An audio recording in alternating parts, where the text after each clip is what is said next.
He's in again, my #1 fan. Front row. Another bouquet of flowers. Ron. Must be 60 at least. I'm 25. He says he wants to take care of me. Says he has a nice house in the country and he loves to go on cruises. He says he can buy me all the pretty things I want. He says I deserve better than this. I'm far too good for this establishment. An establishment he frequents 5 nights a week. Wednesday night's poker night at the casino. Sunday he has dinner with his only son and his family. His son's 38. His wife divorced him 20 years ago. He's a retired accountant. He says all he needs now is a pretty young wife. A wife he can spoil with lots of nice gifts. Well, Ron, darling, I'm not for sale. I know everything about Ron because he never stops talking about himself, and Ron knows absolutely nothing about me, but that's fine because I tell him nothing. I am Ron's fantasy fuck. The chase is all part of the excitement for him. Like all men with money, or at least all men that I've encountered, they think they can own you. You're just another commodity for them to acquire, an asset for their ego, an accessory for their cock. Now don't get me wrong, old Ron is harmless enough in his creepy old sado kind of way. I think he genuinely believes everything that he's saying, but he knows deep down that it's never going to happen. He just lives in hope. He's waiting until I'm down, until I'm so depressed about my sad, insignificant, cheap whore life that eventually I'll just cave and marry the creep for convenience, comfort and security. But how many women stay in tired old marriages for those reasons? Or for fear of starting over, or for fear of being on their own?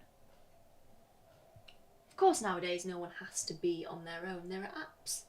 It's never been easier to find true love, companion, friendship, or just a quick fuck. You just order it online like a pizza or a new pair of shoes. But Ron is old school. And just old. An old man with no money wouldn't even entertain the idea of asking me to marry him. But for men with money, age is just a number. And there's the rub. Money gives him power. He believes any woman can be bought at the right price. He believes any woman who would take her clothes off and pole dance for a living is just a desperate victim wanting to be rescued. And of course, all women like me, we're all just whores who sell ourselves anyway, so where better to find a young available bride? But here's the thing, Ron. I'm doing this to get me through my part-time degree. I'm doing this because I'm good at it. I'm doing this because I enjoy it. When I'm on stage, I'm in control. Those men watching me are at my mercy. They can't help it. They see me as tits and arse. They see me as an object of their desire. They see me as how all women should be. Attractive, naked, performing for their pleasure, accessible, vulnerable, inferior, desperate for a man to come along and rescue them, shelter them, and then fuck them senseless before I make his dinner, iron his shirts, and shut the fuck up so he can watch the football in peace. You see, women have been divided into 5 stereotypes for centuries. Mother, wife, slut, old maid, and witch. Now the first 3 have their uses. They serve a man. The last 2 are just withered old hags, not even worth thinking about. The last 2 don't serve a man, so they don't serve society, a male-designed society. The last 2 belong in the library or the woods, vilified, withered and repulsive. I mean, what kind of a woman doesn't want to be a mother, a wife or a slut? What kind of a woman doesn't want to have a man in her life? But in this day and age, sisters are doing it for themselves. Single older women are a growing force, and suddenly men aren't as important as they think they are, and that terrifies some men. That power shift has led to the growth of misogyny. That and the internet. Now that hardcore porn is literally in the palm of their hands thanks to smartphones, they can now wank on the go. Quick loo break at work. There's now a never-ending supply of naked women to ogle, objectify, look down on. Imagine what they do to it. Because they, men, are so much better than us. So much more important and powerful than us. I mean, we're just women, tits and arse.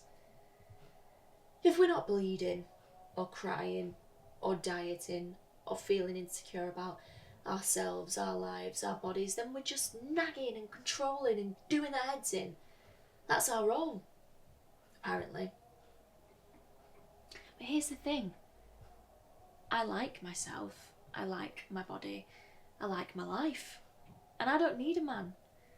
Not because I'm a man hater, but because I can look after myself, take care of myself.